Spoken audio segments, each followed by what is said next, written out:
principio, pues vamos a tener a Andrés Apurba, muchos lo conocen, presidente de ISOC, ha hecho un gran esfuerzo por tener este evento, que además yo lo felicito porque uno está acostumbrado en los últimos años en Venezuela a ir a eventos en donde no hay gente y uno se decepciona porque cree que a pesar de todo el esfuerzo que hacen los grandes emprendedores para poder llenar los espacios de información, mucha gente no entiende la importancia de la información. Del otro lado tenemos a Luis Esteves de Armando Info, yo soy William Peña, soy periodista especializado en el tema de telecomunicaciones. Bueno, formo parte también de esa censura o de esa persecución que en algún momento hemos tenido algunos por ejercer nuestro derecho a informar. Yo fui perseguido por el gobierno, específicamente por la Dirección General de Contrainteligencia Militar en el 2014. Y bueno, y todo este tema de bloqueos en Internet se ha venido acelerando tanto que ya los bloqueos no son masivos, son selectivos, son, como decía esta mañana María Gracia Chirino, son por momentos, y hay nuevas modalidades de bloqueo. No solamente están bloqueando medios de comunicación, ya incluso, no sé si ustedes han podido de repente intentar acceder a alguna página para hacer compras internacionales y de repente se consiguen con que esa página sencillamente no entra a Venezuela y te dicen, lamentablemente nosotros no podemos operar en tu país, y es por un tema que no tiene que ver mucho con bloqueo, sino por un tema de seguridad para esas empresas y todo lo que tiene que ver con el entramado de ciberdelincuentes. Pero el tema de hoy es precisamente bloqueo en Internet. Yo tengo algunas cifras que le quiero compartir, no sé si esta mañana hablaban de esas cifras.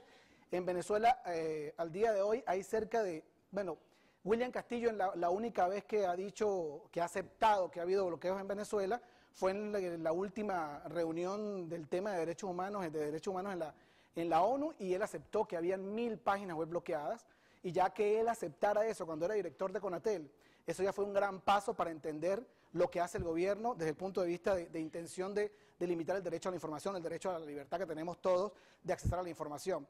En realidad son más de 1800 páginas que están bloqueadas.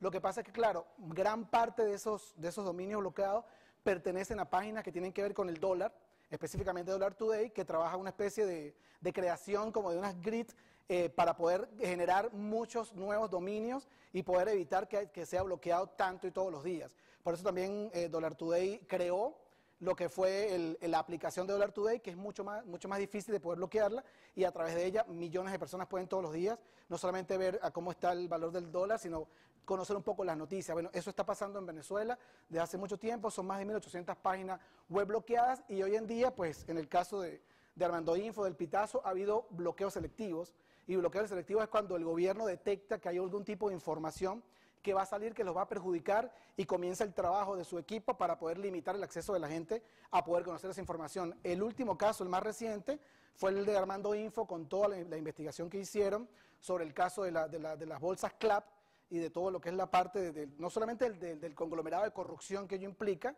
sino de la comida, que es comida vencida, comida que está en grado de descomposición, y que eso es de lo que están nutriendo a millones de venezolanos humildes o de clases medias bajas que no tienen acceso a poder comprar sus propios alimentos. Entonces, la investigación de ellos, una investigación del 2015, que al fin rindió frutos, y eso demuestra que hay que seguir investigando. Esa investigación les trajo a ellos como consecuencia no solamente el exilio para parte del equipo de Armando Info, sino además de eso, por supuesto, bloquea sus páginas de manera constante. Entonces yo voy a empezar con Andrés, ya di parte de lo que más o menos va a ser la exposición. Andrés va a hablar un poco de estos temas, después viene Luis, y vamos a abrir el panel para hacer las preguntas que ustedes quieran. Yo creo que aquí somos poquitos, pero tenemos información y podemos ir desgranando un poco lo que está pasando en Venezuela. Entonces los dejo con Andrés.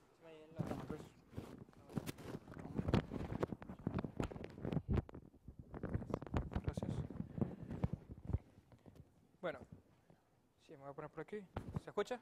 No. ¿Sí? O sea, ¿se escucha por el micrófono o se escucha porque estoy hablando duro? Sí, ¿verdad? Aquí la batería se está llorando, que la batería no... A ver. No, sí. Sí,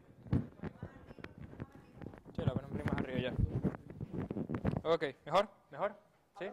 Bueno, hablaré duro y ya la cámara me dicen que está sonando bien. Ok. Bueno, esta ponencia, como fue originalmente diseñada, me la pidieron como ponencia para que pudiera entrar un poquito más en detalles en un tema que es bastante álgido. No te preocupes, yo lo puedo pasar por aquí. Pero voy a tratar que sea breve para poder tener una discusión con preguntas y cederle el espacio a medios de comunicación que han sido víctimas de este bloqueo y puedan dar su perspectiva como organización que, uno, tiene una misión que pasa por vencer ese bloqueo y esa censura, porque su misión es informar y no los están dejando cumplirla. Y segundo, una organización que técnicamente está en la necesidad de buscar soluciones para evitar ser víctimas del bloqueo o de otras amenazas digitales de las cuales están siendo afectados.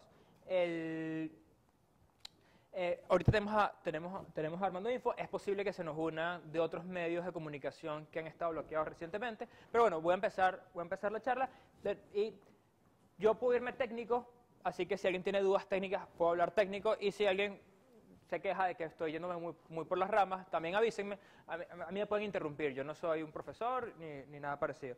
Le vamos a hablar de informaciones obtenidas de investigaciones de BS Infiltro, un proyecto iniciado por Venezuela Inteligente, pero que no necesariamente es exclusivo de Venezuela Inteligente.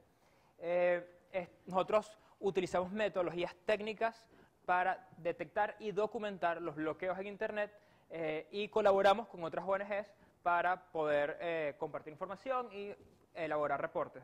El más reciente reporte que hicimos, lo hicimos junto con UNI, que es parte del proyecto TOR, y lo hicimos junto con IPIS, el Instituto de Prensa y Sociedad. Hace poco teníamos a María Engracia aquí presente, que lanzamos un informe sobre cambios recientes sobre el bloqueo de Internet en Venezuela, incluyendo el bloqueo de TOR, del cual vamos a hablar. Muy brevemente, porque hay gente que quizás no está familiarizada con la historia de los bloqueos de Internet. Obviamente todos sabemos que información incómoda para el gobierno, filtración de información sensible, protestas y conflicto social son los principales triggers, los principales motivadores para los bloqueos de Internet. Sin embargo, juegos y hipismo es una categoría que no es pequeña en el esfuerzo del Estado en bloquear, por razones como las que mencionó Luis Carlos Díaz en la sesión justo anterior. La verdad es que no es mi lugar saber cuál es la razón, pero sí hay páginas de hipismo bloqueadas, como él mencionaba. Cosas que son muy resaltantes del bloqueo, y esto tiene que ver con la conversación con la primera ponencia después de la inaugural, que está hablando de, ¿sabes?, ¿qué pasa con la transparencia de estos bloqueos? Bueno, los bloqueos son de oficio, son informales, son sin orden judicial, son sin transparencia. Espacio Público, como dijo Carlos Correa, ha demandado y ha llegado esa demanda hasta el Tribunal Supremo de Justicia para tener transparencia sobre las páginas y los servicios bloqueados, y el resultado fue negativo. Nosotros hemos metido muchas cartas de solicitud de información pública a Conatel, y Conatel no ha respondido, o ha respondido cosas que no tienen sentido. Y entonces, ¿pero quiénes implementan ese bloqueo? Porque al final de cuentas, lo que nosotros experimentamos lo que nosotros tocamos de ese bloqueo viene de distintos proveedores. Estos son datos viejos, no son los actualizados, pero esta es más o menos la tasa dentro de esto no es incluyente de todas las páginas que hay en Internet. Esto es de un segmento de páginas que se metieron en un estudio, y esta es la relación entre los bloqueos de distintas operadoras. Cabe destacar que Movistar es el que tiene más páginas bloqueadas. Eso llama mucho la atención. La razón principal por la cual Movistar bloquea más que otros es porque sitios que el gobierno solicita que sean bloqueados y luego deja de solicitar su bloqueo, a veces quedan como rezagados en la lista de bloqueos de Movistar. Y ese descuido o falta de interés tiene un impacto en los derechos humanos, y eso es algo que es importante, porque ahí ya no estás cumpliendo de la manera más angosta posible una orden legal, sino que estás simplemente, ¿sabes?, tu descuido está afectando negativamente el ejercicio de los derechos humanos de ciertas personas. Y bueno, hay una correlación súper alta entre los bloqueos en Internet. Más de la mitad de los sitios bloqueados en este estudio están bloqueados en 4 de los 5 principales proveedores de Internet, y casi el 90% bloquean al menos 3. Es decir, no es una cosa que cada uno va bloqueando por su cuenta, sino una correlación entre lo que distintos proveedores de Internet deciden bloquear. Y bueno, ¿qué es lo que se bloquea? Bueno, estos son algunos bloqueos históricos del país desde 2010, e incluyen cualquier cantidad de cosas. Llama la atención el corte de Internet de 2014 en las elecciones, cuya explicación nunca fue realmente satisfactoria para muchos de nosotros. Muchos de estos casos ya lo hemos mencionado, pero vale la pena mencionar cómo antes de las protestas masivas de 2014 habían otros bloqueos. Hay incluso, más anecdótico, un caso de censura privada antes de estos, pero el caso, si me pongo a explicar eso, la verdad es que no voy a poder entrar a esto, es un caso muy viejo, pero uno de los primeros casos de censura en Internet de Venezuela es una censura privada. Y bueno, que lacreo.com es un caso muy particular porque también es uno de los primeros casos y hasta donde nosotros llegamos a saber, eso fue simplemente una persona en CanTV que dijo, esta página me parece muy fea y voy a bloquearla. Y incluso después de que la Creo dejó funcionar, que es una página horrible, horrorosa, o sea, no apoyo para nada el contenido, pero independientemente de eso, la bloquearon por su contenido y después, años después todavía, de que esa página dejó de existir, el bloqueo sigue funcionando, hasta la última vez que revisé, que fue hace poco. Es decir, todavía hay una regla en el servidor de nombres de dominios de CanTV que dice que lacreo.com no doy respuesta cuando tú pides el IP, porque así es como funciona Internet. Sé que aquí hay distintos niveles de conocimiento técnico, las computadoras entre ellas no se hablan entre que lacreo.com o el nacional.com, ellos se hablan en direcciones IP, pero nosotros no nos sabemos direcciones IP. Y CanTV y todos los proveedores de Internet tienen unos servidores que traducen como si fuera el número 113, que tú llamas, mira, esta empresa, ¿cuál es su número? La computadora llama y dice, este dominio, ¿cuál es su número? Y así es como funciona Internet. Y así es como nos bloquean realmente. Cuando tú llamas a ese 113, tu computadora llama al 113 y no responden, o responden una cosa incorrecta. Bloqueos observados en 2017, bueno, maduradas, los medios de streaming, de nuevo, protestas. Cuando estaban en el 2017, varios medios tres medios están haciendo cobertura en tiempo real de las protestas en la calle. De repente, el mismo día, se bloquearon los medios de esas páginas web, que eran el medio oficial de la Asamblea Nacional de la República, Venezolanos por la Información, y el otro es vivoplay.net, que fueron bloqueados y su cobertura en tiempo real a través de Internet, de streaming, de las protestas en la autopista, en las calles, no se pudo ver. Es algo, vale acotar, como todos sabemos, hace años que no vemos cobertura en las calles de los medios de comunicación porque ya no salen a grabar con microondas en tiempo real, en directo, porque, ¿sabes?, no tienen los equipos, no los dejan, o, ¿sabes?, el riesgo de hacerlo es perder la licencia en muchos casos. Y el 28 de junio, un caso que todavía no está resuelto, por lo menos por nuestro lado, donde nosotros detectamos el bloqueo en DNS en más de un operador, o por lo menos estamos seguros lo que sí pudimos documentar fue en CanTV, los demás lo pudimos ver, pero no pudimos documentarlo seriamente, de las principales redes sociales, pero fue en la madrugada y como por una hora. Sin embargo, era muy raro porque el resto de las respuestas sí funcionaban. O sea, eran específicamente YouTube, Facebook, Twitter, Instagram, Periscope, eran esas redes, Instagram no, pero Periscope sí, estaban bloqueadas. Y nosotros hacíamos solicitudes de DNS, no caían. Solicitudes a un servidor de control, sí funcionaban. Solicitudes a otra cosa por CanTV, sí funcionaba. Volvíamos a esas, no funcionaban. Repetíamos en cualquier combinación posible y el patrón se mantenía.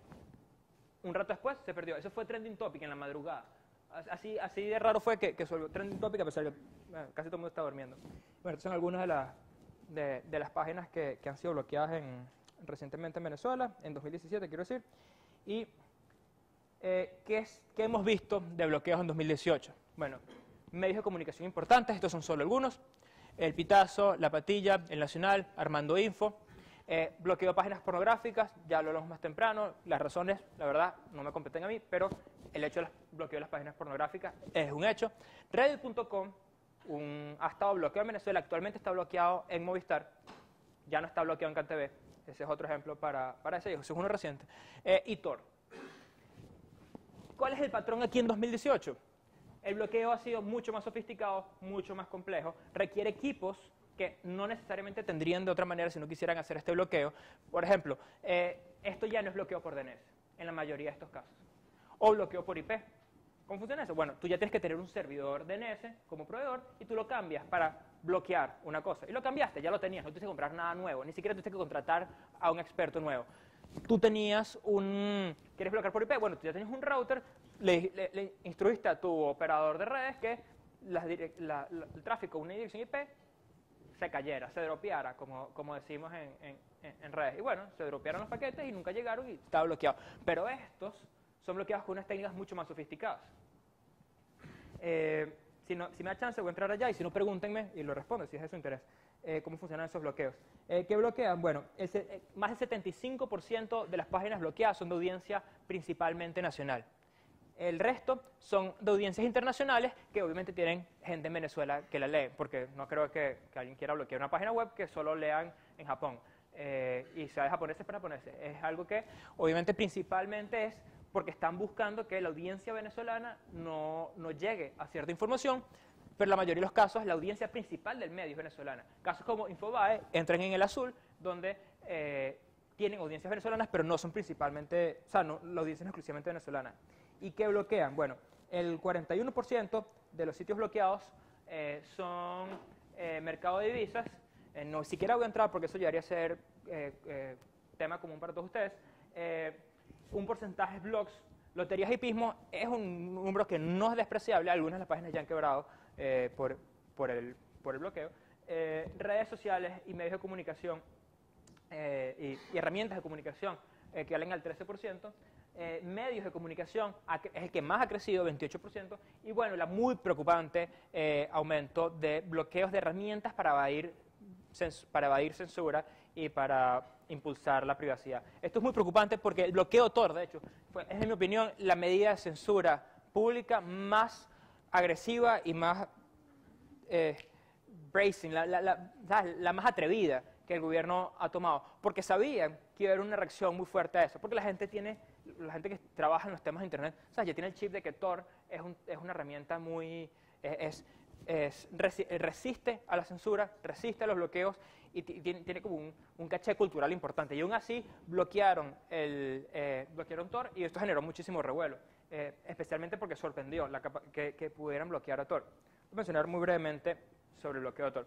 Tor funciona de la siguiente manera. Tú tratas de llegar a una página web y en vez de yo directamente hablar con la persona con la que quiero hablar, paso a través de un poco de gente para hablar con la persona. El objetivo inicial es para que yo tener privacidad con el servidor que yo estoy hablando, no sepa de dónde vengo yo, no sepa mi IP, porque el tráfico está enrutado a través de otros sitios y la gente en el medio tampoco puede ver, porque a pesar de que hay más sitios por donde pasa mi tráfico, más ojos que lo pudieran ver, el tráfico está en tubos o en capas, una encima de la otra, de privacidad, de encripción, de ahí viene la cebolla, del logo de Tor, que hace que los distintos saltos no puedan ver el contenido del tráfico.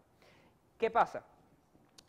Internamente, Tor consulta una red de puntos de inicio que se sacan por una especie de consenso que hablan los distintos servidores, pero son los puntos de inicio. Tú tienes que saber para dónde conectarte, porque tú no te conectas con el éter, tú te conectas contra otro servidor. Y ese primer salto es el más vulnerable en Tor. Es bastante resistente a la censura porque son muchos esos servidores. Pero es vulnerable porque al final si tú agarras una lista lo suficientemente grande de esos servidores y los bloqueas de alguna manera, entonces ya no puedes entrar a Tor. Y tienes que utilizar algunas de las herramientas para saltarlos.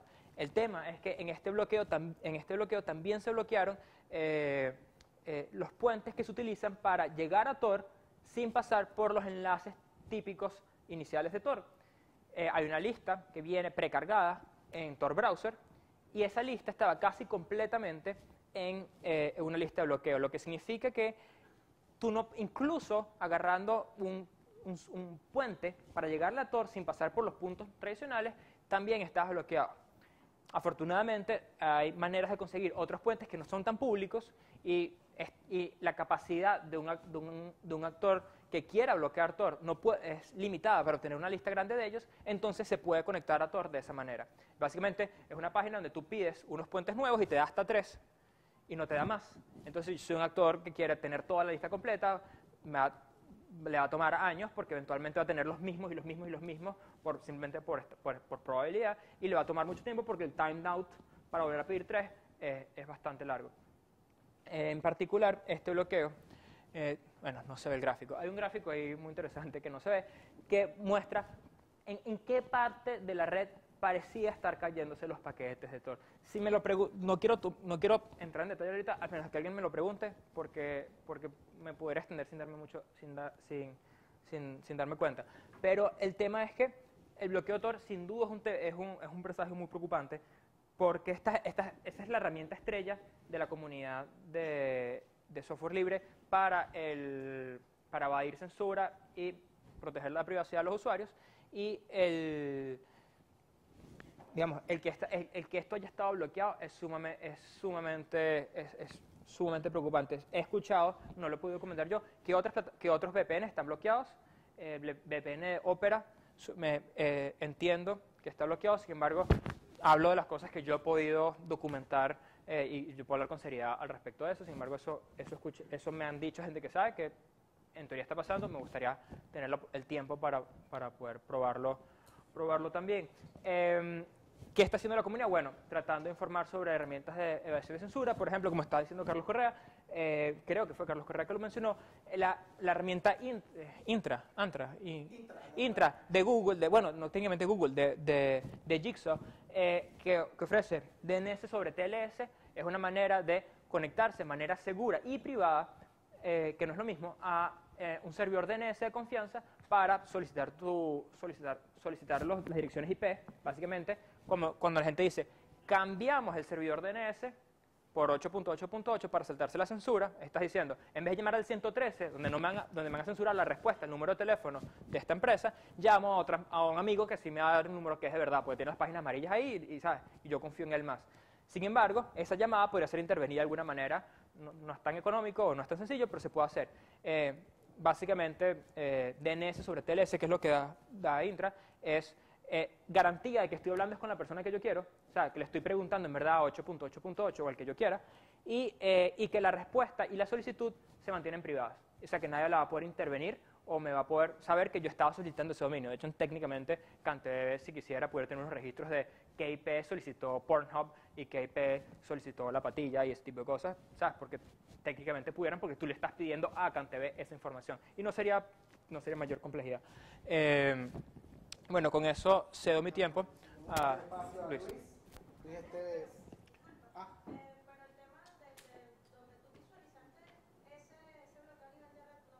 Sí, no se lee, pero te lo puedo mostrar. Está en un reporte, está en un informe que está publicado en bsinfiltro.com/noticias. Después te lo doy con calma. Vamos a escuchar a Luis Esteves. Luis va a darnos un breve overview sobre lo que está pasando con Armando Info y de qué manera pues, los está afectando a ellos todo este tema de los bloqueados. Luis.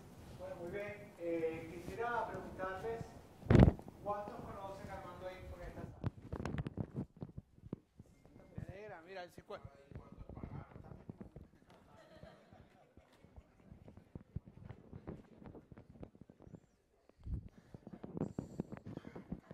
Muy bien. Bien. ¿El audio? ¿Todo bien? Sí. Perfecto.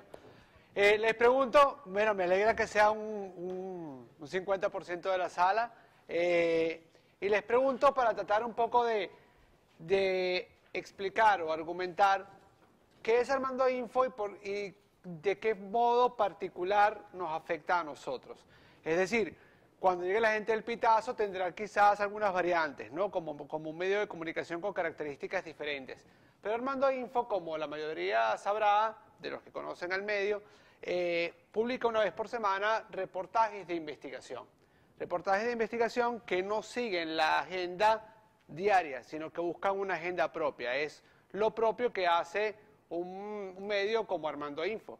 Busca abrir agenda para que se abran nuevos debates sobre cosas que no están en el foco de la opinión pública, ¿verdad? De esta forma, yo lo que quiero es mostrar un poco también de que el gobierno ha insistido sistemáticamente durante todos estos años en poder desmontar la opinión pública. Es decir, el hecho de que un reportaje de investigación donde se muestran con hechos, causas, documentos, etcétera, algún problema, o algo que está sucediendo que pueda ser de interés público, que no pueda ser debatido en canales de televisión, ya afecta la posibilidad de abrir agenda de debate público. Que luego nadie se atreva por autocensura quizás a invitarte a hablar sobre el tema de los CAS Club, Le agradezco a William Peña que sí ha tenido la oportunidad de llamarnos en varias ocasiones y conversar, pero ¿por qué? Porque hay diferentes niveles de censura que van bajando. Luego la Internet ha permitido democratizar el acceso a la información de muchas formas, pero si yo agarro e impido el acceso a un portal, lo voy afectando de diferentes maneras. La primera forma es, poder hacer muy interesante un tweet, pero si yo no puedo ver lo que está detrás de ese tweet, ya comienzo yo a dejarlo en el alto, o sea, lo paso por alto, no puedo profundizar en la idea que esté detrás de lo que ese reportaje quiere mostrar. Hay un tema que uno tiene que construir desde un medio de comunicación, particularmente de un medio digital, que es reputación y confianza. Seamos honestos, cualquiera puede crear un WordPress y montar un sitio web y publicar lo que sea, ¿cierto? Entonces, por eso en el medio de comunicación uno hace mucho esfuerzo en que se vea la firma, el autor, los documentos, y un montón de cosas que, bueno, que vean la calidad que hay detrás del reportaje periodístico que se está presentando. Cuando tú impides el acceso a un enlace de esta forma, estás vulnerando la capacidad que tenga la ciudadanía de conectarse e estar informado oportunamente. El tipo de cosas que hemos estado recibiendo en Armando Info ha variado de muchas maneras. No solamente bloqueos, que ha sido lo más reciente, particularmente un poco de humor negro, uno termina diciendo que ya entramos en el Salón de la Fama, cuando este año hemos sido bloqueados oficialmente. Lo que hemos estado recibiendo nosotros desde el año pasado han sido ataques DOS, ¿verdad? Ataques de DOS que han vulnerado la capacidad de nuestros servidores. En un principio, como todo emprendimiento, uno arranca muchas veces en un servidor compartido, tiene que ir subiendo. Imagínense ustedes, uno hace un esfuerzo tecnológico, hay desarrolladores, hay periodistas, hay una planta de periodistas para poder hacer un montón de cosas, hay diseñadores, hay gentes de mercadeo, de redes, etcétera, pero que te obliguen en la situación actual a duplicar tu gasto en servidores, porque tienes que subir el nivel, a sobrecargar a tu equipo con horas de trabajo para buscar levantar un sitio web rápido, porque si de paso después se pierde el momentum que estabas agarrando en las redes con el tema que publicaste el domingo, seguramente ya no va a ser la misma discusión en redes sobre el mismo reportaje, porque aquí en Venezuela todo tiende a solaparse, ¿no? Entonces vean que hay aspectos económicos, hay aspectos de esfuerzo humano, hay un montón de cosas que hay que prepararse detrás de un medio, que al final, para luchar contra lo que ellos buscan, es que no puedan saber lo que nosotros estamos haciendo. En las protestas, fíjense que mitiga cuando ellos bloquean, cuando hay un bloqueo particular en una protesta, se mitiga quizás el impacto de que algunas personas sepan cosas, pero luego por WhatsApp siempre ocurren, se envían videos, se envían cosas. Allí el mayor problema es saber qué es verdad y qué es falso, ¿no? Tener la capacidad de atender a un fact-checking, ¿no? De entender un poco de qué es una noticia falsa y qué es real. Pero en el caso de nosotros, se pierde la oportunidad muchas veces de poder profundizar en lo grave que se está proponiendo quizás en el hallazgo del reportaje. ¿Me explico un poco la idea? Aparte, como medio de comunicación dedicado al periodismo de investigación, bueno, fíjense, nosotros hemos elegido un modelo que busca mantener la independencia editorial, ¿no? Entonces, se vuelve a estar... ¿Y qué tiene que ver con un tema de membresía? Porque nosotros creemos que los que tienen que defender su derecho a estar informados son los ciudadanos, como se ha entendido en muchas partes del mundo, y la independencia tiene que ver con muchas cosas, ¿no? Entre ellas los factores económicos. Pero a nosotros nos ha afectado, hemos tenido diferentes problemas, inclusive para utilizar plataformas de pago, para que la gente pueda adquirir una membresía, leer el reportaje. Son capas de capas que al final buscan afectar lo que nosotros, desde Armando Info, buscamos hacer, que es poder ofrecer reportajes de investigación, que la gente pueda abrir, debatir, que otros puedan leer y que se conviertan en temas de agenda pública en una comunicación que está tan saturada, tan polarizada. Al final yo me recuerdo mucho a un taller de defensa de seguridad digital que vi con Mariana Romero a principios de año, que ella es del Centro de Derechos Humanos de la UCAP, que ella decía que y es una frase que para mí ha resultado muy importante, todo lo que puedan hacer para que tú dejes de hacer su trabajo o le quite calidad a su trabajo, ellos van a estar ganando. Me refiero a ellos, puede ser el gobierno, obviamente, pero nosotros cuando te digo un ataque de dos, yo no sé si es el propio Estado o son los empresarios vinculados a Alex Saab, por ejemplo, vinculados al Estado. Que uno tiene su intuición, ¿no? Publicamos el reportaje de Alex Saab y al mediodía estás caído, pareciera, ¿no? Que un punto enlaza con el otro. Pero todo lo que puedan hacer ellos para que tú dejes de mostrar lo que tienes que mostrar, ellos están ganando. Entonces, pareciera, porque la otra pregunta que quería hacerles es, ¿cuántos de aquí son de nivel técnico? O sea, tienen conocimientos de Internet. Mire, ya más tímidamente se levantan las manos, ¿no? Algunos no sé, bueno, no sé qué tan técnico soy o qué no. Otra de las barreras que nosotros podemos encontrar, claro, yo le explico a la gente, nosotros el equipo le explica a la gente por redes sociales cómo utilizar una VPN, porque por VPN abrimos muy chévere. Ahorita hay que abrir por VPN hasta nuestro correo, el corporativo, el @armando.info, ¿no? Cómo usar una VPN, pero para mucha gente genera ansiedad, tener que instalar aplicaciones, utilizar, etcétera. Entonces, yo creo que uno de los retos que deberíamos tener, defensores de derechos humanos, ONGs, también periodistas, etcétera, es buscar bajar comunicaciones más concisas, que la gente consiga soluciones en bloque, ¿no? Que la gente pueda hacerse dueña de esta información técnica que a veces es demasiado áspera, para que aprenda un poco a burlar la censura, ¿no?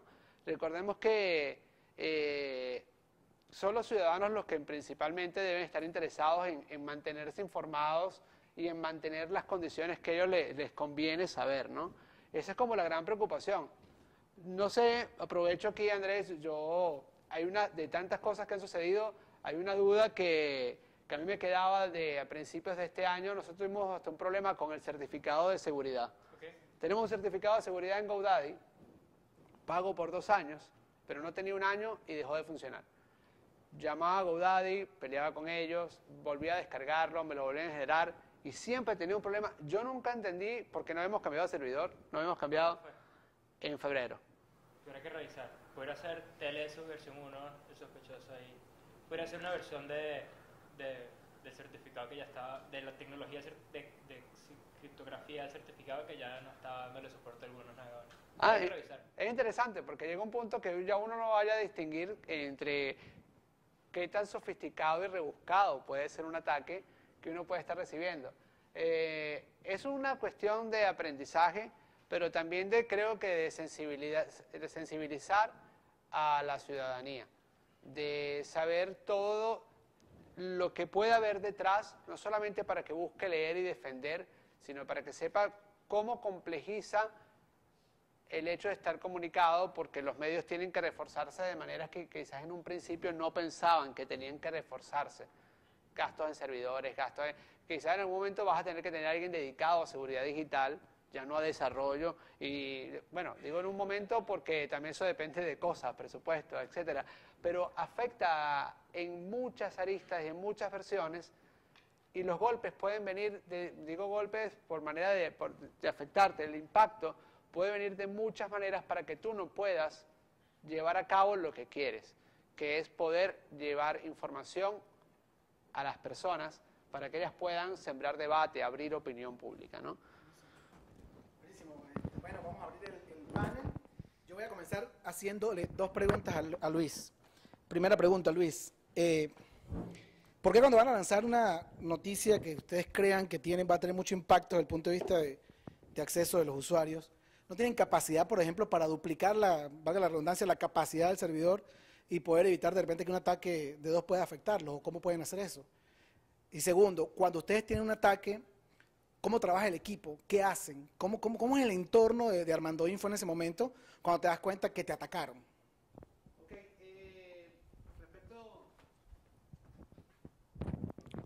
Respecto a la primera pregunta, lo que nosotros hacemos en un comienzo, o sea, lo que hemos logrado en este momento es llegar a tener un servidor dedicado, porque creo que es la primera meta que uno debe aspirar para poder tener un mayor control, ¿no? Pareciera que que hay momentos en el que se nos caía el servidor y dependíamos mucho del proveedor para poder volver a estar al aire.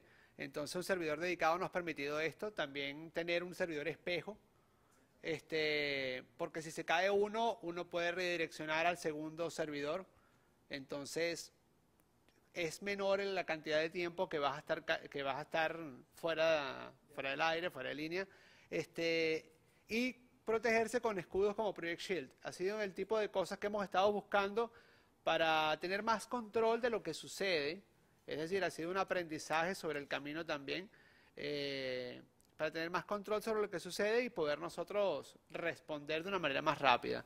Cuando reciben el ataque, ¿cómo trabaja operativamente el equipo? Tienes de repente un experto en seguridad digital, tienes un experto en ciberataques. ¿Cómo trabajan los programadores? ¿Cómo trabaja el equipo? Porque a veces eso puede ser interesante conocerlo, porque uno como usuario de repente ve que se cayó una página y se cayó Orlando Info. Pero tú mismo lo decías, puede ser un ataque de gobierno, puede ser un ataque empresarial, puede ser una caída del servidor. ¿Qué hace el equipo? Yo pregunto a ti, mi pregunta. Sí, no, ¿Cómo perfecto. trabaja? ¿Cómo opera? Perfecto, honestamente... La desesperación. Sí, parece mentira. No, puede ser muy sensible, que pudiéramos llegar a muchos niveles. Hay una primera instancia de que, aunque nos haya costado a veces, en una ocasión, 2 días volver a estar en línea por el tema de estar en un servidor compartido, las secuelas de un ataque pueden llevarte a veces hasta 2 semanas de retraso en tu jornada normal, ¿no? Lo primero que hacemos es identificar cuál es la fase que está pasando, ¿no? Entonces revisamos nuestros escudos, revisamos Project Shield, revisamos el servidor, pedimos a personas, nos conectamos desde una VPN o pedimos a personas desde afuera poder revisar cómo está la conexión con Armando Info, ¿no? Eso es un poco la actividad que nosotros estamos haciendo y desde el equipo podemos nosotros evaluar qué es lo que estamos logrando, ¿no?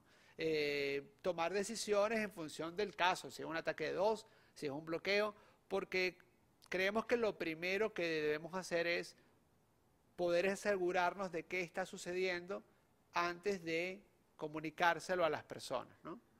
Es lo más valioso. Yo te voy a dar una mala noticia y voy a abrir el panel. Y me acaba de llegar la mala noticia. Me acaba de decir un alto ejecutivo del sector que desde hace 3 semanas, y esto es peligroso, y aquí lo tengo, el gobierno no les ha mandado a bloquear nada.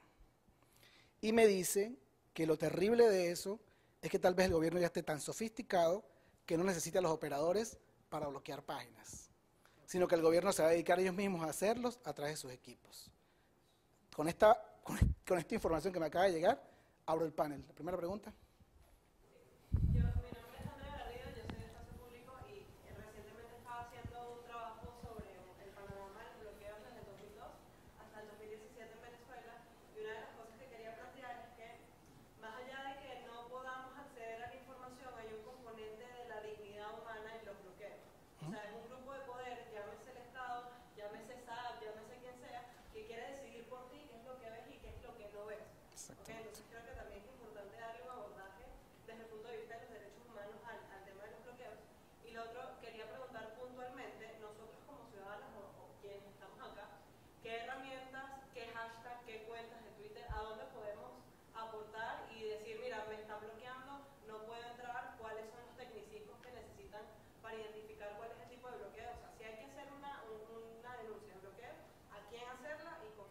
Buenísimo, bueno, Andrés, creo que tú puedes dar un poquito de eso. Bueno, tengo varios puntos de vista ahí. Obviamente el bloqueo de una página web, o sea, pensar que este panel no tocarlo tanto por el tema de derechos humanos, pues ya lo hemos mencionado más temprano, pero sí, obviamente que te bloquee una página web es una violación de tus derechos humanos y una afrenta a tu autonomía como persona para escoger qué hacer, digamos, y qué no hacer en Internet, ¿no? Te limita totalmente. Sí sí tengo recomendaciones, obviamente, de a quién avisarle. Nos pueden avisar nosotros. Hay otras organizaciones de la sociedad civil que también trabajan en estos temas. Nosotros en particular tenemos una metodología de trabajo en la cual nosotros queremos documentar por nuestra propia cuenta lo que nosotros vamos a aseverar luego para decir que algo fue un bloqueo intencional o no, pero los reportes son importantes porque nos dan alerta temprana para poder reaccionar de forma rápida y ayudan a contextualizar el impacto o el alcance de un bloqueo que no necesariamente logramos documentar, porque a veces son cortos de tiempo o toman mucho tiempo en analizar porque son completamente novedosos, como el caso de Tor. Me alegra que no explique demasiado el caso de Tor porque no hay gente técnica, pero si me preguntan, con mucho gusto, con mucho gusto ¿Tienes ganas de hablar de Tor? Sí, perdón. Pregúntale a alguien de Tor, por favor. Tor es lo máximo, Tor es la vida. No, pero volviendo al punto, @bsinfiltro es el proyecto iniciado por Venezuela Inteligente, la ONG en la que participo, además de Internet Society, sobre documentación y monitoreo de los bloqueos de Internet. En la página web tenemos informes, análisis parciales de cosas cortas, como informes largos, como el que recientemente sacamos junto con UNI y con IPIS. Y tenemos un formulario también. Lo mejor a veces es contactarnos por @bsinfiltro, y @bsinfiltro pone información medio técnica muy rápidamente. O sea, apenas hay sospechas de algo, decimos, mira, hay un comportamiento raro, lo estamos investigando, y la gente se alerta y la gente hace voluntaria información que nos es útil para analizar lo que está pasando, incluso si nosotros queremos repetir esas mediciones por nuestra cuenta, el que alguien más la haya hecho diciendo, mira, yo ya probé esto, me dio un valor anómalo, revísenlo ustedes, nosotros lo volvemos a revisar, y en efecto, si en verdad hay algo que no debería estar pasando, ya sabemos que en verdad hay algo por ahí. Y cuando confirmamos un bloqueo, apenas lo confirmamos, el primer sitio que ponemos lo tuiteamos y que confirmamos técnicamente un bloqueo tal tipo en este proveedor, en este otro, y digamos, como que lo más puntualizado posible, y sirve como una forma de alerta temprana para la comunidad en general, la comunidad de derechos humanos, entre otros. Fran, una pregunta. Hay una cosa. Yo la digo cada 25 segundos, pero sé que yo soy la excepción de la regla. Hay que decirle a la gente que los bloqueos, muchos de ellos, otras operadoras, caso de Inter, o proveedores corporativos, no los tenemos. Sí. En el caso de Mando Info entiendo que es solo con CanTV. No, también ha sido Movistar, Digital también, y Movilnet obviamente. Otro detallito acá para todos.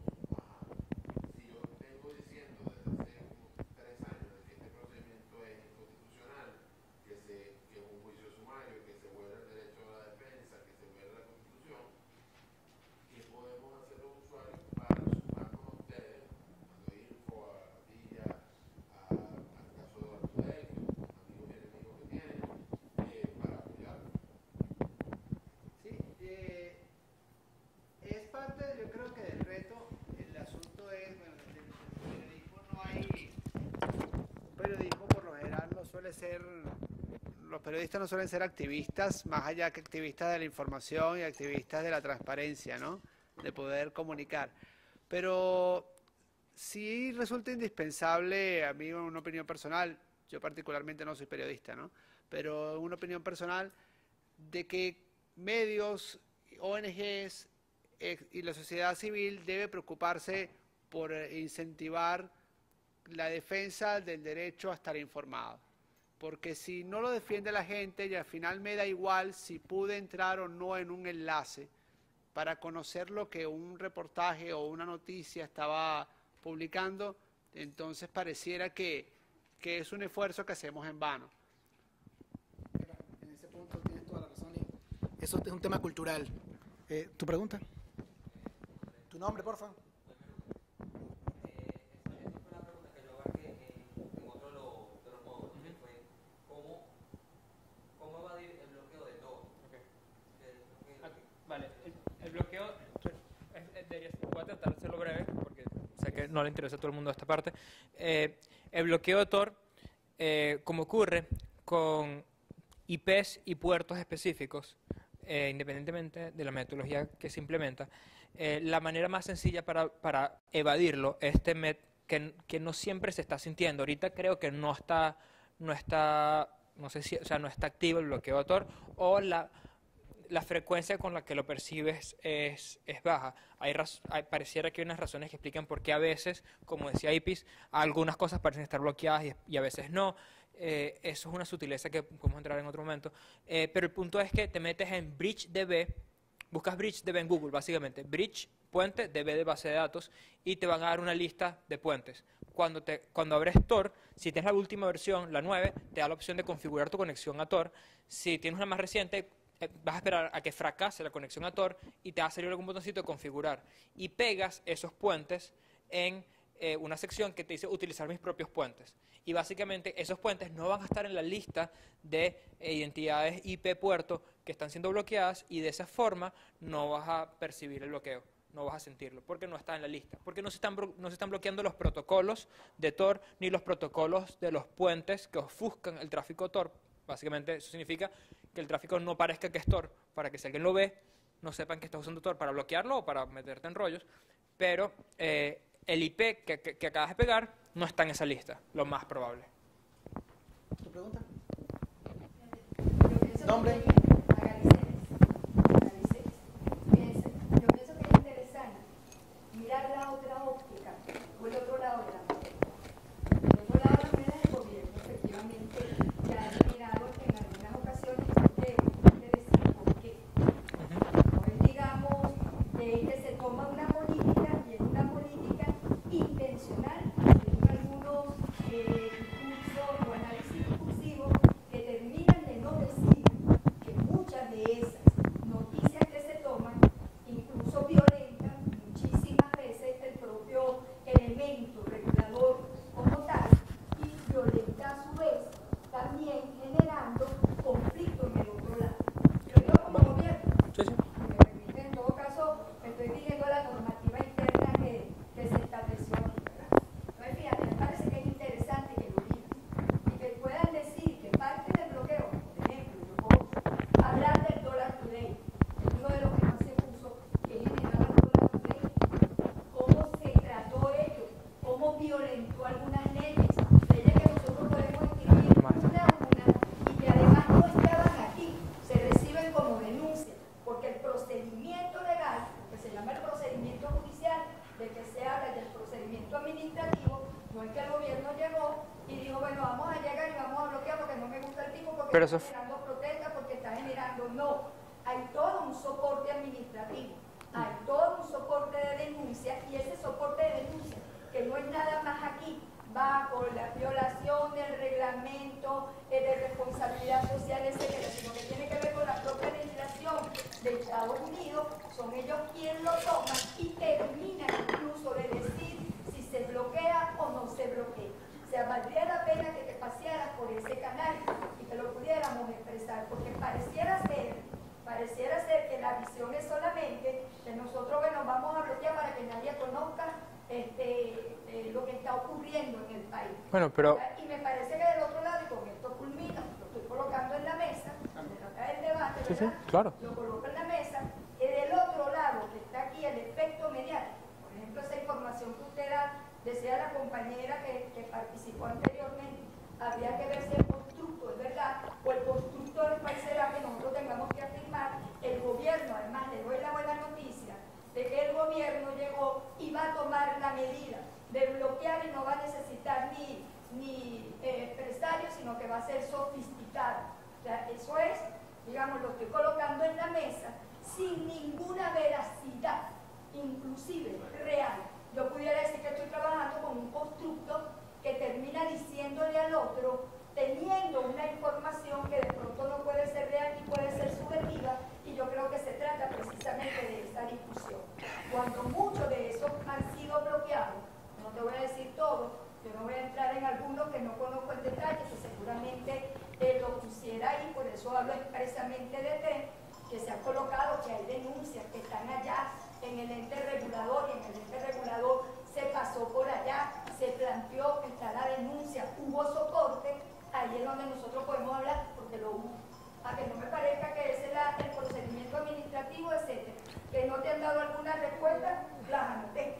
O sea, las anoté, yo voy a ver qué es lo que nosotros en este caso lo hace CONATEL, con esto termino, como ente regulador. ¿Ves? Vale la pena que veamos los dos lados. Por eso lo digo, porque nos colocamos siempre de un lado.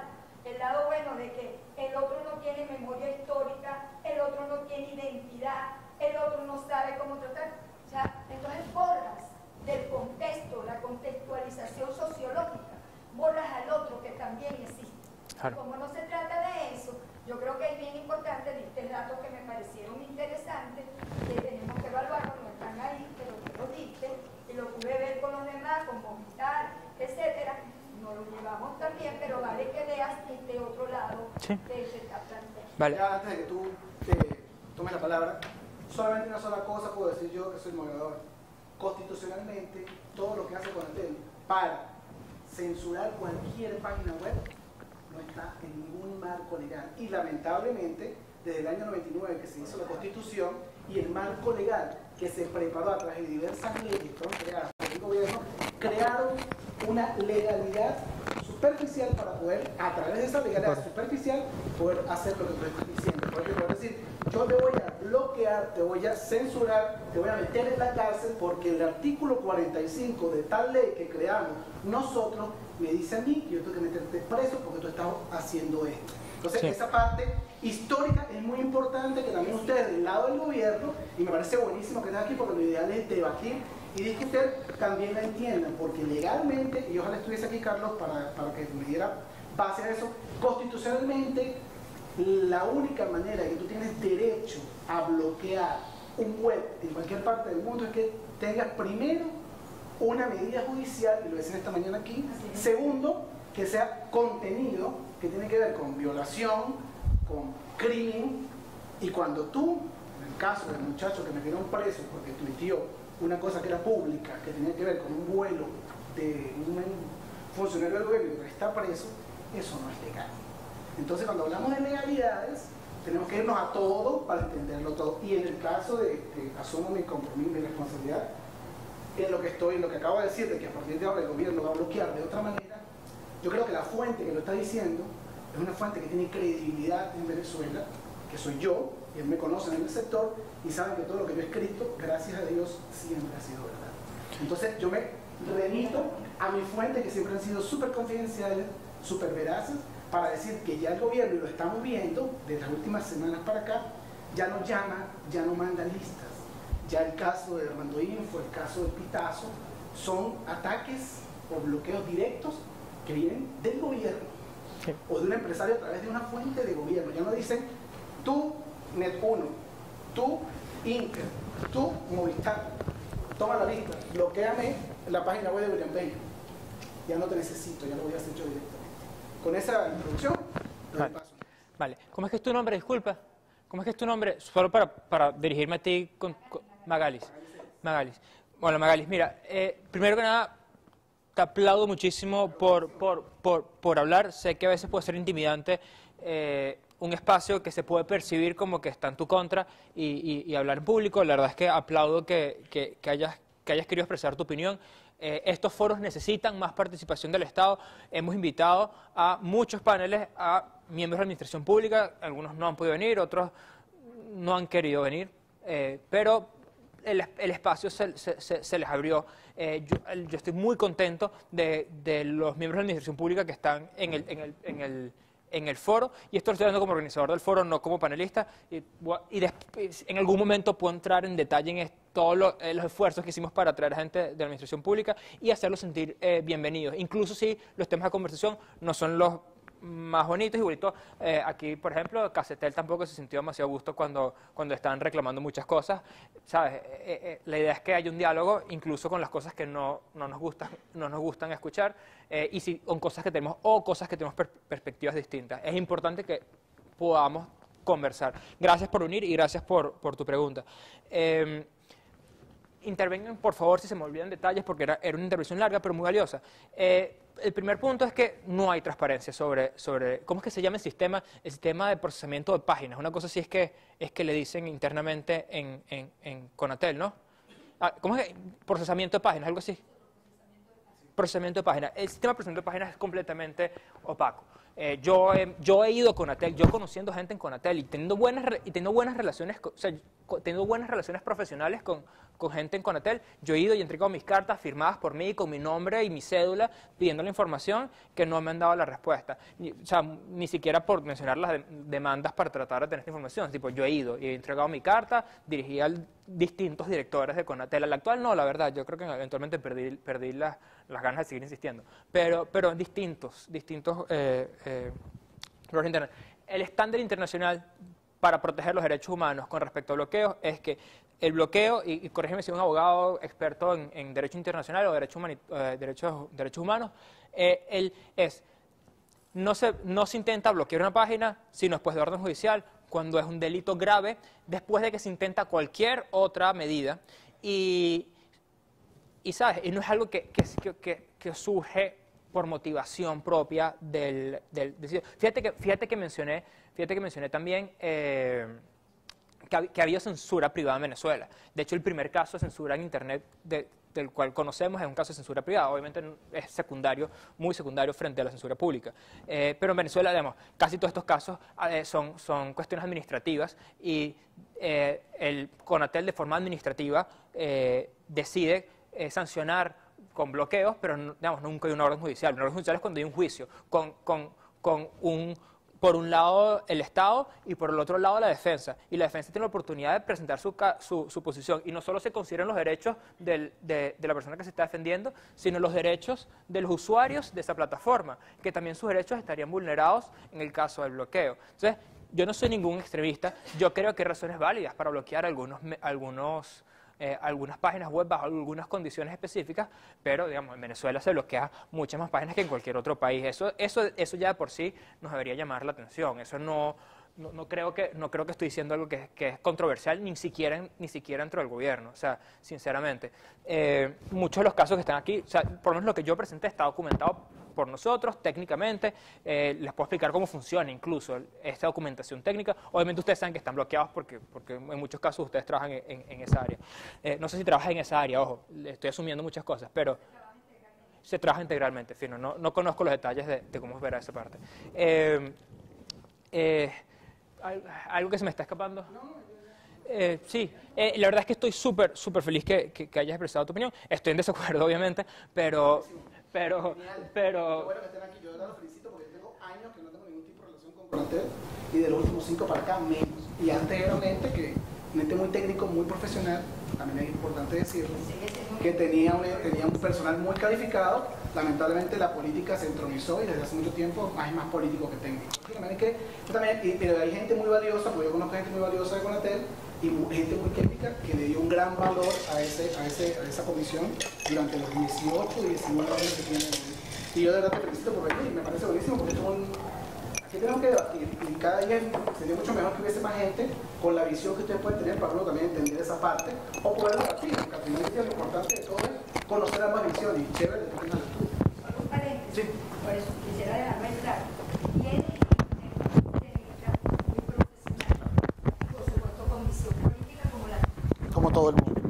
Lo que pasa es que ahí son gobiernos y son más fáciles de imponerla. todos nosotros. Es interesante que por sobre la parte o la visión personal que se tenga, la parte subjetiva, Claro. era la compañera que por una exposición esta mañana, prevalece todo el orden técnico, el orden legal y el orden del procedimiento para nosotros. De manera que cualquier decisión que tome CONATEL, afortunadamente cuando expuso esta mañana la compañera de M1, nosotros hemos tenido reuniones continuas Sí. para todas las decisiones últimas, incluso que se han estado tomando, desde un ajuste de precios, ajuste de tarifas y un montón de cosas que es un punto De discusión. digamos, de esta temática de hoy.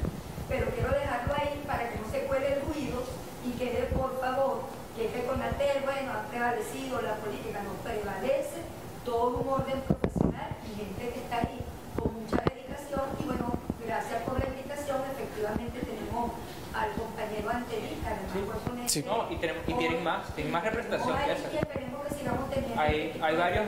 No, genial que... Hubo varios paneles con participación. Genial que vengan. Pública, no solamente compañeros. Lo que pasa es claro, en esta discusión específica, CONATEL es el ente que lamentablemente toma la decisión, porque quizás tu planteamiento o tu trabajo es técnico, pero de repente hay una decisión política que termina pasándole por encima a la decisión técnica, o de repente a la decisión que te dice, mira, no vayas a bloquear eso porque no vale la pena. Sí lo voy a bloquear y listo, pero esos son otro tipo de discusiones. Vamos a seguir con el panel, más preguntas. Allá atrás. Amigo, su nombre, por favor. Iván. Ah, bueno. Nos conocimos en la semana pasada, creo. Sí, esta semana ha estado colapsada. Podrás imaginar. Bueno, yo soy muy técnico en mi asunto de la internet. Yo soy de la Escuela de Computación de la Central. Y hacemos docencia, hacemos un trabajo muy interesante. Yo voy a decir esto, no sé, si hay gente del gobierno. Ya escuchaste a uno. La respuesta es que sí. Y buenísimo. Y hay varios, ¿estás mejor? Claro. Bueno, ha habido proyectos interesantes. Hay docentes y estudiantes recibidos. Nuestra escuela ahí en la profesora se ha destacado por hacer cuestiones que han llegado a la esfera pública. Pero ahora, el caso que me atañe, el caso particular en el cual me he dedicado a investigar, no solamente por cuenta propia, sino porque también he ofrecido mi servicio al sector privado. ¿Qué he descubierto? En esta conversa no se ha hablado de la autoridad certificadora, el PENCER. Y es claro, porque ellos, aparte de Conatel, tienen sus propias normativas y reglas. Yo tuve una experiencia muy personal con la gente de Vencer, pues son gente muy seria, son muy técnicos ellos en los asuntos de internet. Yo trabajé para una empresa privada, tengo su nombre, junto con un proveedor. A mí se me contrató para resolver un ataque de negación de servicio, que es diferente a los ataques de servicio distribuido. Se le va a dar la cotación allí teórica. Bueno, se me contrató para resolver a esa empresa. Yo como profesional pues que uso mi conocimiento para resolver un problema en una empresa privada, para ver cómo yo lo saco de ese problema. Bueno, cuando yo comencé a hacer mi propio protocolo, porque ese es el otro asunto, yo estoy escuchando el caso de Armando.info. Bueno, ahí divagas un poco en la forma como tú abordaste la cuestión, pero yo lo que sugiero es armar un protocolo. Yo te estoy escuchando con atención porque me interesa, es un caso de estudio. Claro. Entonces ahí descubrí que el propio proveedor no tenía las herramientas para hacer las métricas, para ver si se trataba de un bloqueo o de un ataque de negación de servicio. A mí me llamó la gente de Vencer. Hay un señor, puedo decir su nombre, se llama Héctor Pascuariel. Él trabaja en Vencer. Él me atendió muy amablemente, compartimos la cuestión técnica, incluso hasta le escribí un correo electrónico. Y ahí él me sugirió cuáles eran en un par de países, los esfuerzos por bloquear Tor, ahorita sí, de memoria, Rusia trabaja por bloquear Tor, no, con menos éxito de lo que se implementó en Venezuela. Me encantaría, ¿cuánto me encantaría saber una respuesta del Estado para este tipo de cosas? ¿O será que esto a qué nivel ocurre? Porque a lo mejor Tor ni siquiera fue a nivel Conatel, a lo mejor Tor fue a nivel, ¿sabes? A lo mejor Ministerio de Defensa, quién sabe. Pero Turquía ha trabajado por bloquear Tor en distintos momentos. China es el más exitoso sin duda. China utiliza tecnología que se salta la de bueno, Irán también está ahí. O sea, obviamente la lista son gente que no respeta mucho los derechos de la gente en internet o fuera de ella. Pero China tiene tecnología muy por encima de todas las demás. Para China esta es la técnica para evadir bloqueo en China. Y básicamente es una política que se llama, y esto es interesante que en general todos estén formalizados, hay una política, o un impacto, un efecto que se llama libertad colateral. Básicamente es, si yo de alguna manera asocio mi servicio que está en riesgo de ser bloqueado y que es importante para la libertad libertad y el ejercicio de derechos de personas, hago un servicio que tiene un costo económico, un costo social si se bloquea, y lo asocio de una manera que si me bloqueas a mí, bloqueas al otro también, tú básicamente eres beneficiario de libertad colateral, porque no es el costo político, económico, social del Estado a bloquear, o una empresa, de bloquear ese otro servicio colateralmente al tratar de bloquear el tuyo, puede ser insoportable. Eso fue lo que pasó en algún momento cuando bloquearon Amazon Web Services, tratando de bloquear una página, se cayó todo Amazon Web Services, Amazon y un montón de plataformas, y el gobierno tuvo que echar para atrás esas instrucciones y tuvieron que cambiar la implementación de ese bloqueo, porque con el mismo objetivo social, porque el costo político, económico, social fue excesivamente alto. Lo mismo pasa con Tor. La manera más exitosa para evadir Tor, tuvieras que tumbar todo a Microsoft Azure. Y, ¿sabes? Vamos a hacer una última pregunta. ¿Alguien más? Allá.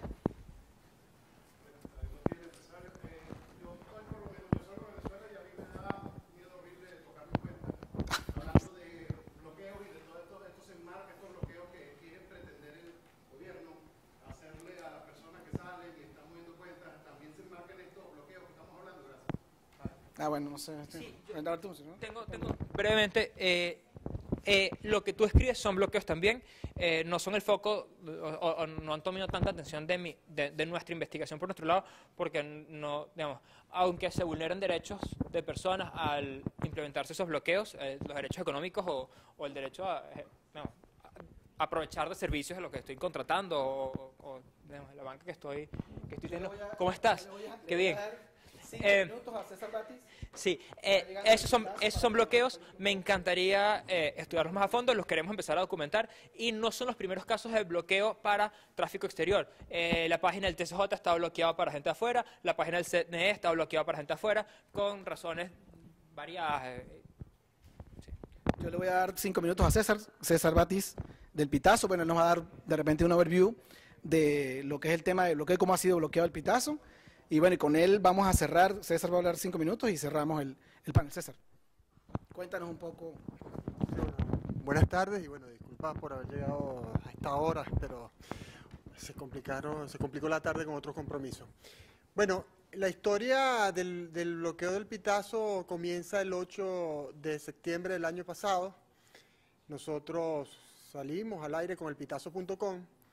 Ese día, el 8 de septiembre del año 2017, a las 11 de la mañana, nosotros vimos una caída de la cantidad de visitantes en la página. Habíamos tenido el día anterior, el día 7 de septiembre, día que el presidente Nicolás Maduro había anunciado un aumento de salario, habíamos tenido un pico de 1.500 usuarios conectados en el momento, y cerramos ese día con 70.000 visitas a la página. Al día siguiente, a las 11, comenzamos a ver un descenso drástico del número de usuarios activos, y total que terminamos ese día con menos de 11.000 visitantes a la página, y por supuesto ya a esa altura, cuando terminamos el día, ya sabíamos que CanTV y Digitel habían bloqueado el Pitazo.com. Luego, el 1 de noviembre de ese año, Movistar, Telefónica Movistar, luego específicamente de que Conatel anunciara el aumento de las tarifas telefónicas, Movistar Conatel bloqueó el Pitazo.com. Nosotros estuvimos bloqueados con un tráfico entre 10.000 y 11.000 visitantes al día entre septiembre, como lo dije, y noviembre, después con lo de Movistar, hasta enero. En enero, después de analizar algunas estrategias, salimos con el Pitazo.info, hicimos un cambio de dominio y recuperamos algo del tráfico que teníamos. El 10 de abril de este año nos bloquean CanTV, nos bloquea Movistar y Digitel el dominio elpitazo.info. Siguiendo la misma estrategia, el Pitazo.info lo sustituimos por el Pitazo.ml y comenzaron a convivir 3 dominios, el Pitazo.com, el Pitazo.info y el Pitazo.ml. El Pitazo.ml fue bloqueado el 1 de agosto de este año. Y en la actualidad, debido a una revisión que hicimos de la estrategia de de utilizar varios dominios, decidimos que nos quedaríamos en esta circunstancia esperando nuevas alternativas. Una de esas alternativas que ha surgido es la ha presentado Google a través de la aplicación Intra. Hay que hacer la salvedad que con el pitazo.ml tuvimos una sofisticación del bloqueo porque ahora también Abacán TV, utilizando Firewall, logró el bloqueo de los DNS, cosa que no había ocurrido hasta el 6 de agosto de este año, que fue posterior al bloqueo del pitazo.ml, vino también el bloqueo de los DNS de cada una de las direcciones o dominios que les he indicado. Así pues que hoy día nosotros estamos con los 3 dominios bloqueados por las principales operadoras telefónicas del país, incluyendo, repito, 2 privadas como Digitel y Movistar Telefónica, sin que aún, y esto es importante decirlo, sin que aún nos haya informado Conatel cuál es la razón o motivo. Igual tampoco lo ha hecho Digitel, tampoco Movistar. Pese a que nosotros el 2 de mayo de este año enviamos una comunicación a estas operadoras telefónicas, a estas operadoras de Internet, solicitándoles la información o la razón o el motivo por el cual nos habían bloqueado. Hasta ahora no hemos recibido ninguna información de parte de ninguna de las operadoras. No tenemos ninguna información. ¿Qué hemos hecho nosotros en este tiempo? Bueno, hemos utilizado las redes sociales, hemos utilizado el contacto directo a través de las comunidades, con trabajo en las comunidades que nosotros realizamos en las comunidades, bien sea en alianza con organizaciones no gubernamentales o con presencia directa de nuestro equipo en la formación de InfoCiudadanos. Hoy día, la semana pasada, el fin de semana pasado, terminamos la formación de InfoCiudadanos en Mérida. Ya llevamos más de 620 InfoCiudadanos formados en todo el país. Estamos utilizando estrategias de llevar los contenidos de nuestra página web o contenidos gráficos para poderlos divulgar con mayor facilidad en las redes sociales, que llegue a la gente. Tenemos los notiaudios del Pitazo, que los invito a que se sumen a este notiaudio, que es un resumen de no más de 4 minutos y medio sobre con las informaciones más importantes del día anterior. Hoy día llega enviado por nosotros a 2.200 personas, pero sabemos que se multiplica porque lo conocemos a través de la experiencia que hemos tenido de otros usuarios que lo multiplican a la vez y que nos informan y que cuando no lo enviamos nos pregunta por qué no lo enviamos, porque lo está esperando mi tía que vive fuera del país o que vive en el interior del país. También tenemos alianza con emisoras de radio que nos permite la divulgación de nuestros contenidos y estamos, insisto, haciendo el mayor esfuerzo porque mientras el gobierno nos cierra la puerta, nosotros nos metemos por las ventanas para llegar con la información, para vencer la censura, para informar a una colectividad que se merece estar informada, que se merece estar bien informada para tomar mejores decisiones y que también es una forma de defender los derechos humanos, las libertades democráticas y la libertad de expresión y de información de todos los ciudadanos en Venezuela. Gracias.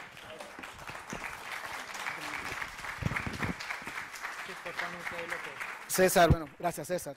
Yo voy a abrir el panel, 2 preguntas y cerramos porque ya estamos sobre tiempo, para ver si, pero que sean preguntas que vayan directamente enfocadas al Pitazo. Me gustaría que Conatel nos dijera, le respondiera un poquito a él.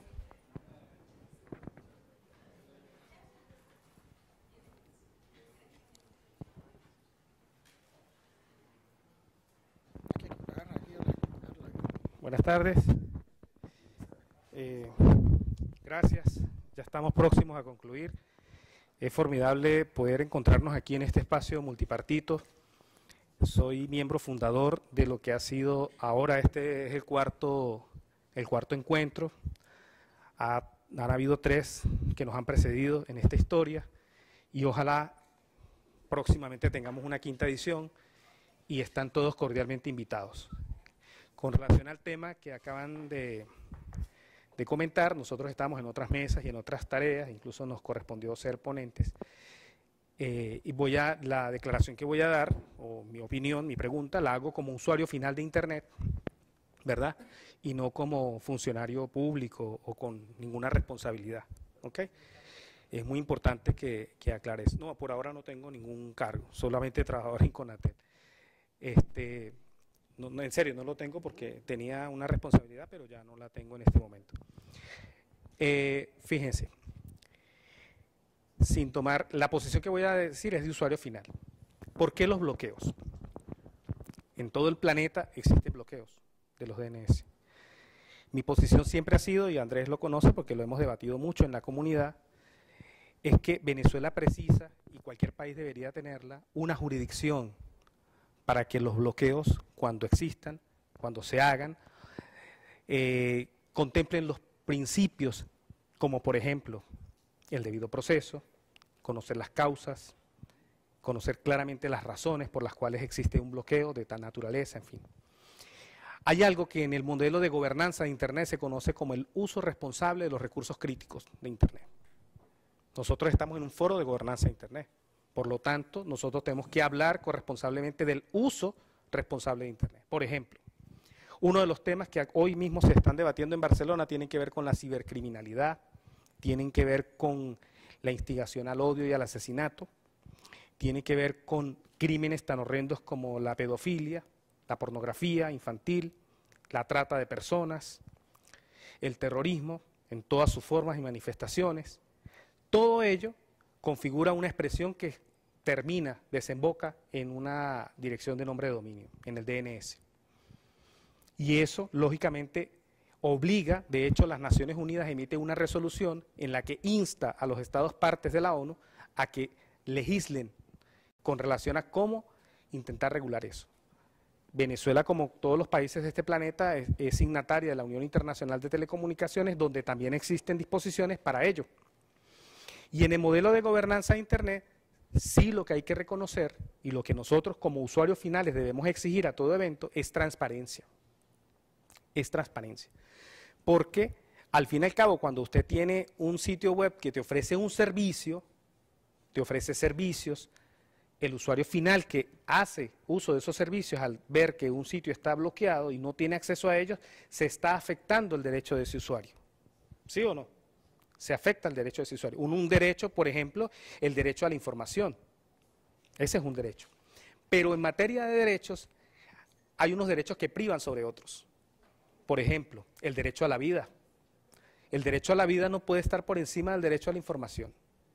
Porque tú no puedes utilizar un medio, una red social, un medio de información para decir, de hecho, hoy día Naciones Unidas habla claramente de que tú no puedes permitir en ninguna de sus formas y manifestaciones, además, eso no lo digo yo, ustedes se meten en cualquier red social, en cualquier sitio de Internet y en todo sitio, y creo que el Pitazo debe tenerlo también, políticas y términos de uso. En esas políticas y términos de uso están dirigidos a los usuarios finales. Yo no puedo, por ejemplo, no soy muy usuario frecuente de tu sitio y con esto termino, pero debe decir, yo no puedo prevalerme de que un sitio esté allí abierto para, por ejemplo, colocar la dirección de domicilio de una persona y decir que vayan a... porque eso viola su privacidad, que también es un derecho. Entonces, finalizo. ¿Qué debemos nosotros pedir como usuarios finales y aprovechando este marco increíble de un foro de gobernanza de Internet? Que Venezuela tenga una jurisdicción, como todos los países de este mundo. Una jurisdicción en la que cualquier usuario final de Internet o cualquier operador de servicio, cualquier dueño de un sitio de página web, al verse que su derecho ha sido afectado, bueno, pueda querellarse, pueda tener y que tenga una respuesta oportuna, adecuada y proporcional. Pero que no se diga que uno puede libérrimamente publicar en una página web lo que le dé la gana y quedar impune, porque eso no ocurre ni aquí ni en ninguna parte del mundo.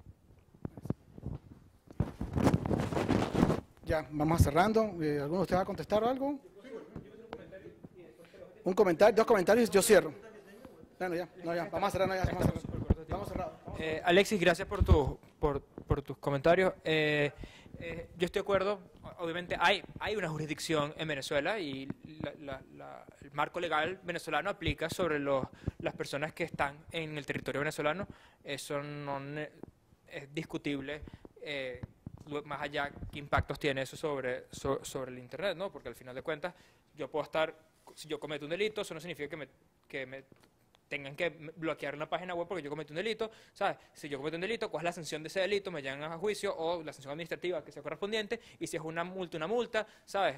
No todo tiene que pasar por un bloqueo, pero el tema de la transparencia, mira, absolutamente necesario, o sea, que la gente sepa quién ordenó qué, por qué, y eso estoy completamente de acuerdo.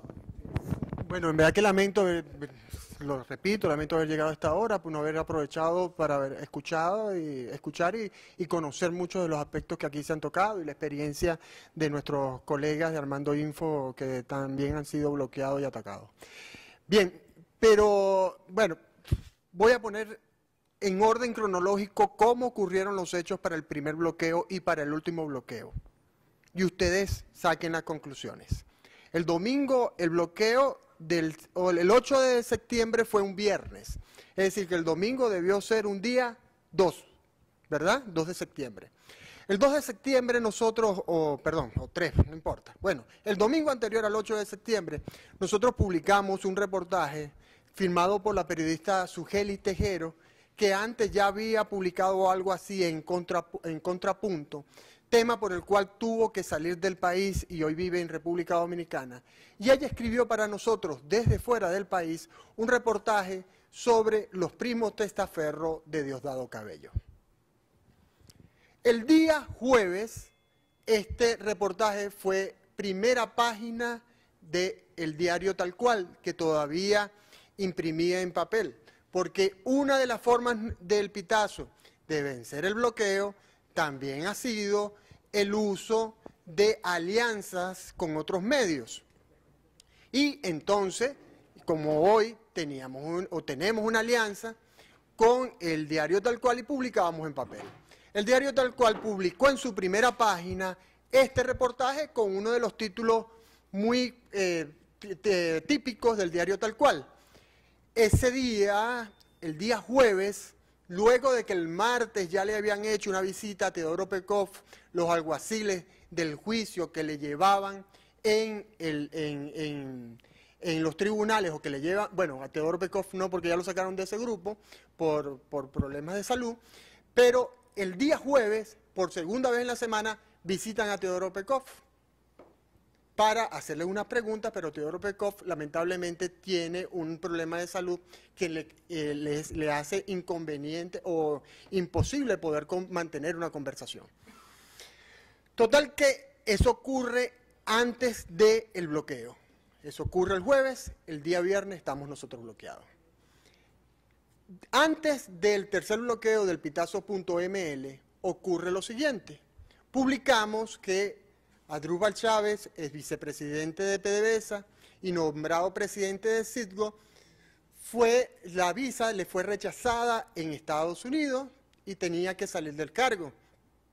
Eso lo publicamos antes del 1 de agosto de forma exclusiva. El diario, el único medio digital que lo tuvo fue el Pitazo y después lo replicaron otros medios. Pero además, el día 25 de julio, en una corte de Miami, la Homeland Security y la Fiscalía de Estados Unidos presentó una demanda en contra de una serie de venezolanos involucrados en el caso de lavado de 1.200 millones de dólares provenientes de PDVSA. Nosotros publicamos y profundizamos sobre ese tema, hicimos algunas investigaciones sobre ese tema y después de eso, el 1 de agosto, bloquearon el Pitazo.ml.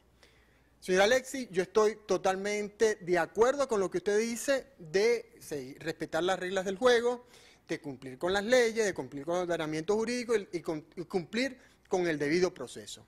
Repito, en nuestro caso, en ningún momento se ha cumplido con el debido proceso. En ningún momento se le ha notificado al Pitazo las razones y motivos del bloqueo de los 3 dominios. No lo conocemos, no lo sabemos, pese, repito, a que el 2 de mayo de este año nosotros enviamos comunicaciones a CanTV, a Movistar y a Digitel, sin que hasta los momentos nosotros hayamos tenido respuesta a estas comunicaciones. Pero insisto, nosotros cumplimos el ordenamiento, cumplimos con el Código de Ética periodístico del periodista venezolano, cumplimos con nuestro deber y con nuestro derecho de informar con responsabilidad y lo seguiremos haciendo. Lo seguiremos haciendo porque defendemos, repito, un derecho humano. Muchas gracias.